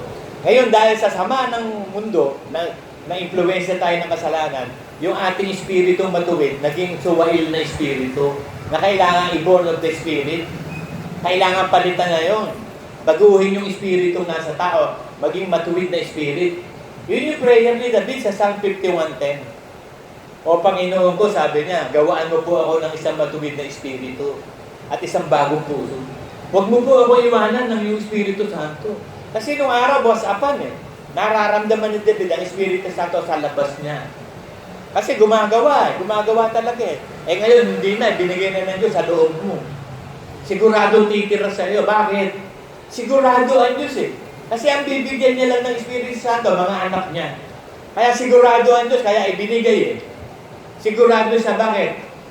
From that time to yesterday, to now and forever, alam niya, kilala niya tayo. Hindi ka pa nga, sperm cell ka pa nga lang, kilala ka na ng Diyos eh. Hanggang sa kung ikaw ay mananampalataya. Kaya yung nilikha niya, New Jerusalem, kompleto yung kwarto doon. He is a perfect God. Hindi gagawa ang Diyos ng New Jerusalem na kwarto na may sobra o kulang. He is a perfect God. Perfect timing. Biruin mo yung timing niya kay Abraham eh. Nung iaalay ni Abraham si Isaac, papatayin na niya para i-operate. Ang timing ng Diyos, in the nick of time eh. 0.000001 second. Dumating yung angel. Abraham, huwag mong ituloy yan. Nakita ng Diyos ang pagsunod mo, pinapurihan mo isang lubot, merong ipapalitan Diyos sa iyo. Ayun, nandun yung isang lamp, nakasingit doon sa tabi ng yun ang i-offering. Yun si Kristo. Imbis na i-offer yung tao para sa kasalanan niya, si Kristo na yun lang. Imbis na tayo ipapako sa cross, tayo yung mamamatay, si Kristo na. Inako na ng Diyos sa pamamagitan ni Kristo ang kaligtasan natin. Kaya we are saved through faith in Jesus Christ. Eh kung hindi ka na mabubuhay kay Kristo, ano ba faith mo? Paano ka pa ililigtas? Kaya ang ginagawa naman ng Diyos doon, kung gusto niya rin iligtas yun, mayroong masamang mangyayari, pinapatay niya. Kaya yung mga Kristiyano na mamatay din ka, may plano ang Diyos doon. Maaaring sa bandang huli, magiging si Satanas din siya. Kaya pinatay na, parang ligtas na. May mga sample dito sa atin yan. Sa Baras, yung asawa ni Cedric. Namatay yun sa panganganak. Pero napakabuti nun sa pananampalataya, pero namatay. So ang nagyagamit natin word of God dyan, sa Isaiah 57:1. Merong matuwid na namamatay sa lupa at hindi na maaalala pa sapagkat meron darating na kapahamakan sa buhay niya. So alam ng Diyos yan eh. Kaya tayo araw-araw, pag nagpe-pray ka, huwag mo nang ilakas ang prayer mo. Sabihin mo na lang sa Diyos. Alam naman ng Diyos yun, kahit hindi ka nagpe-pray. Pangunahan tayo ng lagi ng mga anghel. Para na ma-preserve tayong buhay sa lupa. Kasi pwedeng mamatay kahit sino. Sabi sa Ecclesiastes 9:12 eh. Katulad nung na nalalagay sa hindi tamang panahon eh. Parang lambat daw na nahuhuli yung isda sa kasamaan ng panahon. Kaya walang premonition. Hindi nga nalalaman ng tao ang kanyang kapanahunan. So huwag kayong maniniwala na may premonition. Nakita ko nga si tatay bago namatay. Kumakaway-kaway ko eh. Nandun sa may tabi na sa akin eh. Nung pala mamamatay na. Tapos nag-aakap ako ng gusto ko. Tapos sabi sa akin, kung pababayaan mo ang kapatid mo. Nung pala nagpe-premonition siya. Hindi, walang ganun. Kung si Brother Manny na nga eh. Biglang namatay, walang premonition, apostol pa yan. Ang ipinagtataka lang ni Brother Manny, sabi sa akin, ang pinagtataka ko, Larry, ba't ako pinagmamabilis ng Diyos? Hindi naman pumasok sa isip ko, mamamatay din siya. Ano ko, may ewan ko sa isip ko, kayo ang manong God eh. Bakit nagmamadali ako? Bishop ka. Ang bilis ko naging bishop. Bishop ka. Sinabi lang nun, parang si David, sabi kay Nathan, kunin mo yung balabal na bayonet, yung singsing ko at saka yung molang kabayo, isakay mo si Solomon doon. Si Solomon na magiging hari ng Israel. Sinabi lang yun ni David. Siya ang magiging, ganun din si brother na sinabi lang, bishop ka. Yung iba, naghahanap na ng ano pa eh, mga ebidensyang iba eh. Ayun na nga ang ebidensya, sinalita eh. Yung centurion nga, sabi ng centurion kayo rito, huwag na ako kayong pumunta sa bahay ko, sabihin nyo lang. Kasi the word of God is God. The word of God is God. Pag nagsalitaan Diyos yun, salita yun, sigurado yun. Kaya walang salita ng Diyos na hindi pwedeng mangyari. Lahat ng pangako ng Diyos, lahat ng sinabi niya, magaganap yun. Lahat ng prayers natin, tandaan nyo, gaganapin ng Diyos yun. In His time, meron time ang Diyos eh. Meron siyang panukala. Kaya huwag kayong titigil ng panalangin. Kung meron kayong prayer na gusto matanggap at ang tagal-tagal na, huwag kayong mainip. Huwag kayong magsawang manalangin. Sabi sa yan eh. Matthew 18, isang talinghaga na huwag kayong manlupaypay. Huwag kayong titigil sa panalangin. Sa Ephesians naman, 1 Thessalonians, sabi niya, pray without ceasing. Galatia naman, manalangin kayo ng lahat ng uri ng panalangin. Sa Espiritu at panalangin sa mga banal. Kailangan kasi mag-pray to one another na tayo kasi napakalapit na. Anytime rapture na talaga eh. Kung ano-ano na nga nakikita sa langit eh. Dahil sabi naman ng Diyos yun, magpapakita ako ng mga tanda sa langit. Iba't ibang mga palat. Yung mga clouds nga, hindi mo alam kung ano-ano itsura eh. Ay makikita mo naman kapag AI ang gumawa, bukong-buko. Talagang drawing na drawing eh. Pero yung iba, nagpo-form talaga ng iba. Tapos mayroong iba talaga nagagan. Sa mga isda sa dagat, bakit namamatay lahat? Ang daming namamatay. Mga signs na yan, binibigyan din, malapit na ang araw. Signs of the times. Pero yung araw at oras na pagbaba ni Kristo, kahit si Kristo hindi niya alam eh. Kaya tip in the night eh. Kaya magnanakaw, magiging labas ni Kristo, magnanakaw. Ikaw ba, alam mo kung kailan ka nanakawan? Tapos, babantayan mo yung mga bagay sa'yo? Huwag mo rin dalhin yung mahalaga para hindi ka nakawan. Kasi kung alam mo na nakawan ka, mapagada. Kung alam ba natin ang oras ng pagbaba ng Panginoon, baka mamaya, ano yun, intentionally mong gumawa ng kagaguhan. Kung halimbawa, sa June 2, darating si Kristo alas 8 ng umaga. Ang gagawin mo ngayon hanggang June 2, magwawalang yan. Magwawalang yan. Magwawalang yan. Magnanakaw ka. Payayamanin mo sarili mo. Eh, June 2 pa naman. Di mag-sorry mo na ako. Kaso hindi nga ganun yun. Sabi niya, kung hindi ka magsisisi, hindi mo malalaman ang oras ng pagdating doon. So kung magsisisi tayo at mabubuhay sa bagong buhay, malalaman natin ang oras ng pagbaba ni Kristo. Ako nga, ang palatandaan ko, pag nakita ko si baby sa harap, nasa pa ako nandun yung urn niya sa tabi ng TV. Sabi ko, Panginoon, sana makita ko na si baby sa paanan ko. Ibig sabihin, nandyan ang Panginoon Jesus. Kasi, malalaman daw natin kung ilan ang araw ng pagbaba ng Panginoon Hindi natin alam kung ano gagawin para malaman mo. Yun ang nakikita kong isang paraan na malaman ko. Kasi unang bubuhayin ng mga patay. Tsaka tayo mga buhay, pwedeng hindi mamatay. So unang mabubuhay si baby, unang mag-glorify, bago akala ko panaginip yun. Kasi parang gusto ko managinip nung ganun Kaso miski sa panaginip, hindi Kasi hindi natin malalaman panaginip ba to o hindi ito. Si Pablo nga nagtataka, am I in the body or not in the body? Hindi mo alam, nasa katawan ba ako o wala ako sa katawan. Pag gumawa ang Panginoon, talagang kababalaghan Pero isa ang sigurado, pag nakita mo Panginoong Yesus, magiging katulad ka niya.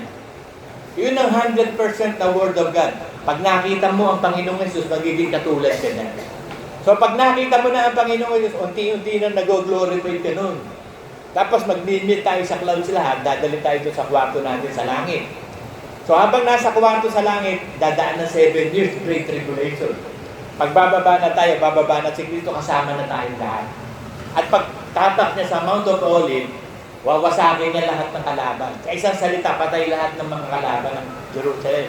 At mag-aari na tayo na 1,000 taon, being king and priest sa millennium period, mga kapatid. So yung pagtitiis, huwag mo alisin yan. Tiisin mo ng tiisin lahat ng bagay. Kaya naman Sabihin mo lang sa sarili ko, kaya ko to. Matitiis ko to. Ako nga, nangyayari sa akin dahil ang hirap ng buhay ko Ang dami ko nga mga harness sa katawan sa tuhod, sa balakang. Kasi talaga sa gabi, pag gising ko sa umaga, hindi na ako makagalaw At sakit ng spinal cord ko. Tapos di ako sakit ng ulo ko, nahihilo ako. Basta sinasabi ko lang, Panginoon, Ikaw ang bahala sa buhay ko. Walang magagawa si Satanas sa akin, Panginoon. Ikaw ang gagawa sa akin. Kasi mapalad yung walang ibang inaasahan, kundi ang Diyos. Naaawa siya sa atin, kaya yung prayer natin, susundin yun. Kaya huwag kang tumigil ng prayer kasi itinataas sa langit yun Dinadala ng ministering angels na langit upang ibigay sa high priest kay Kristo. Ngayon, hawak din ng ng mga 4 living creatures at 24 elders. Tapos inaalay yung sa mercy seat doon sa Ark of Covenant sa langit. Ngayon yung pag-aalay na yun, si Kristo mag-aalay ng pagsamba natin, pagpupuri, pag-iigabu, paggandoon na kinalulugdan ng Diyos yun. Mabango sa Diyos lahat yun. Kaya pag-aalay ni Kristo, mabango sa Ama, siguradong susundin ng Ama, ano man prayer. Bakit? Si Kristo nag-alay. Kaya sabi niya, humingi nga kayo sa Ama. Hindi kayo tumatanggap, ayaw niyo humingi. Pagkat ako'y lalapit sa Ama upang malubos ang inyong kagalakan. Humingi kayo sa aking pangalan. Tatanggapin ninyo. Kaya humingi lang tayo ng humingi ng humingi. At magbigay ng magbigay at magbigay. Hindi yung puro humingi. It is blessed to give than to receive. Kaya nga, yung lahat ng pagpapalang dumarating sa atin, ilabas mo naman. May paglalabasan ka niya, pagpalayan mo yung asawa mo, yung anak mo, doon sa circle mo, sa family, yung mga mahal mo sa buhay, asawa, mga anak, magulang at kapatid, at iglesia. So, nakakagawa ka ng mabuti. Kasi sabi ng Diyos itagubilin na nagbabata sa kalooban ng Diyos ang kanyang kaluluwa sa paggawa ng mabuti kay Kristo Jesus, na siyang lumalang sa atin. So, ganun ang gagawin lang natin mga kapatid. Everyday living in Christ. Everyday being holy. In Jesus' name. Amen.